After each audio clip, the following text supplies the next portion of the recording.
So in my pursuit to appease the algorithms here on YouTube, one thing I've learned is that content is content. So welcome back to a quick installment of Julian's Random Projects, mostly to pad the viewership and also the frequency of which these are coming out. These videos used to be more random in both frequency and type, but I'm trying to be a little bit more regular going forward because I think that it's going to help us grow the channel here. So you guys have seen in the past, I'll put one of those cards up over here, playing around with some Power Wheels for my daughter's birthday, and the kids wanted to race them, and so I ended up finding these things really cheap on Craigslist, like 40, 50 bucks cheap, where they're normally going for hundreds of dollars. Parents are buying these things, and then it's awesome Christmas Day, and the week after, and then the month after, you realize that the square footage of this thing is pretty substantial, and you've got to have a place to put it, and then the kids aren't really playing with it, and then next thing you know, it's in a yard sale or up on Craigslist. Not unlike this one. So this one's actually a customer return back to Target, and as best I can tell, it got returned because it is lacking a wheel. It's only got 3 out of the 4 wheels. So I got it dirt cheap. So for a brand new thing, worst case is that there's some gears in the back and those kinds of things. So let's get this thing unpacked and see what we're messing with. Since we're not dealing with high voltage stuff like this guy over here, that means that we can actually be slightly inebriated while we're playing these reindeer games. Oh, good Lord. It's been turtled. I flipped it upside down so I can get at these axles and start messing with stuff. I Googled around on the internets, and partly because this isn't a Power Wheel brand, so it's actually made by a company called Hunter. They're an Australian company, and everything's, a lot of stuff's coming out of Hong Kong and China. Like basically everything that you own is coming out of China. At some point I'm going to quit saying things coming out of China. It's a given. So somebody designed this in Australia. They're cranking them out in China, selling them back to us here in the US of A's. And Googling around for a grave digger wheel, I mean, you get stuff in the actual grave digger, this monster truck thing, the real life version of it. A ton of Google washing for that. So the search engine optimization for this is a little hit or miss. And then I think Power Wheels, the brand Power Wheels, actually had one of these running for a while, and it was larger, or it was smaller and different. I can't remember, but none of those wheels are what I'm looking for. So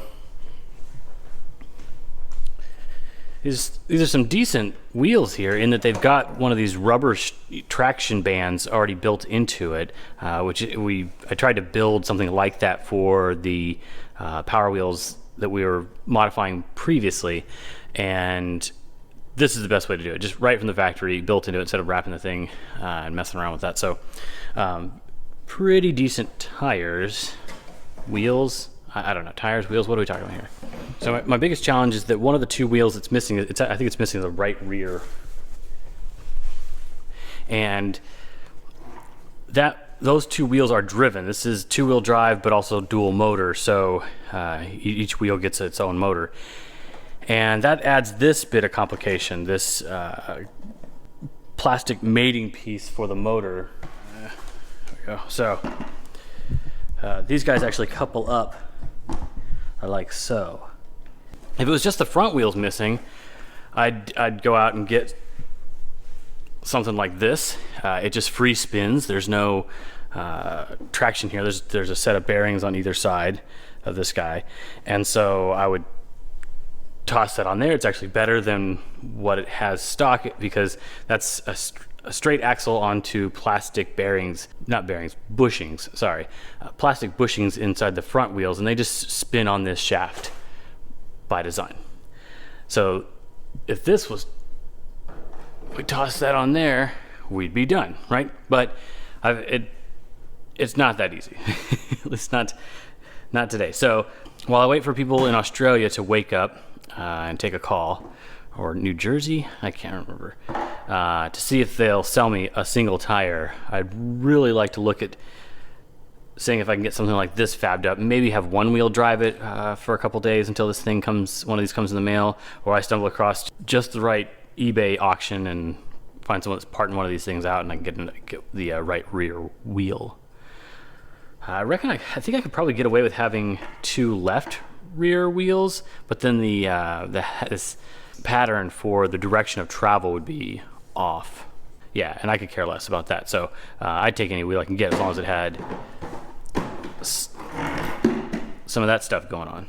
Or if I can get another one of these front wheels, a front right wheel, it looks like they've got the same injection molded bits here. You know, they're only making right wheels and left wheels, and then dropping this piece in. So this would be a perfect opportunity for 3D printing this guy here. And with the amount of Newton meters we're looking at here, and the weight of the kid and all that jazz, I'm pretty sure a 3D printed part with like a 80 to 100% infill would do just fine. So if I can get another one of these, I'll 3D print that. If I can get just one of these ordered and it's not like $100, I'm not messing around with this thing. These wheels need to be like $30 or so, I'm hoping, from the manufacturer. If they're expensive or I can't get them, we will go with this route and adapt that to be one of the rear wheels, and drill some holes here and cobble something together to see if I can get that thing to drive the rear wheels. All right, cut to some kind of a montage of me doing lots of little things, and then we'll wrap it up at the end.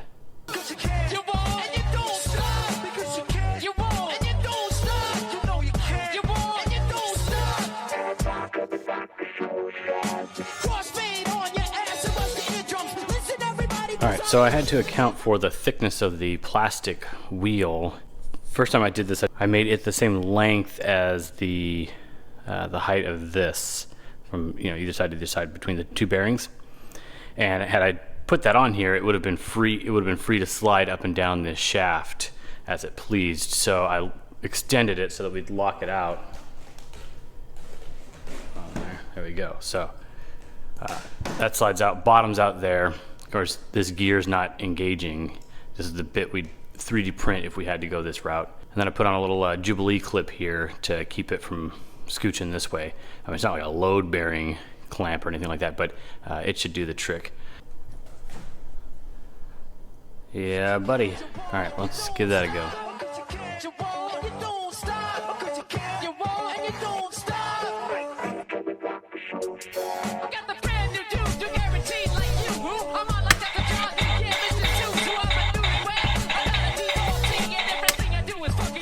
What kind of godly noise is that?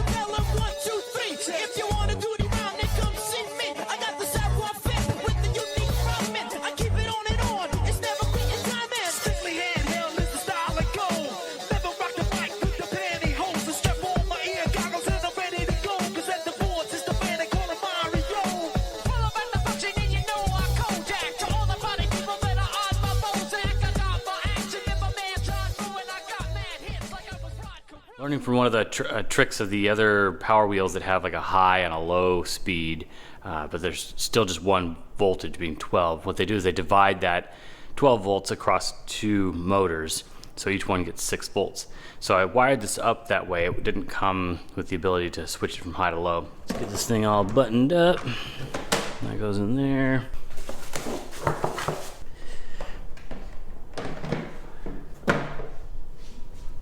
Done. All right. Well, there she is. The cheapest chips grave digger with the Tractor Supply wheelbarrow tire or a hand truck, whatever you want to call it. I think that thing was like 10, 15 bucks, something like that. So not a huge investment. And yes, if I was more patient, I would have waited to see if I could contact the manufacturer. It's just late at night, and I know the kids are going to be excited to play with this tomorrow, so got it up and running. And I like the look of that. I don't know, what do you guys think? You gotta go stock, it would look like this. That's stock. And then if you can imagine that same gray wheel duplicated, and heck, I might even could paint it to match. I think it's a pretty good match, except tall wise, it's not monster truck territory. It kind of reminds me of when they're moving monster trucks around to and fro. They've got much less expensive, easier to handle tires just before they start doing like competitions and stuff. So just kind of getting around, they look like little pizza cutters on those things. Even though, yeah, relatively, they're still massive tires, but they're smaller, so that's kind of what that reminds me of. Also, this one's kind of nifty. The headlights light up and it makes a bunch of different noises. And that god-awful noise that it made before was just because it had a dead battery. There you go. So that's just a bit of an engine starting noise, and then there you go.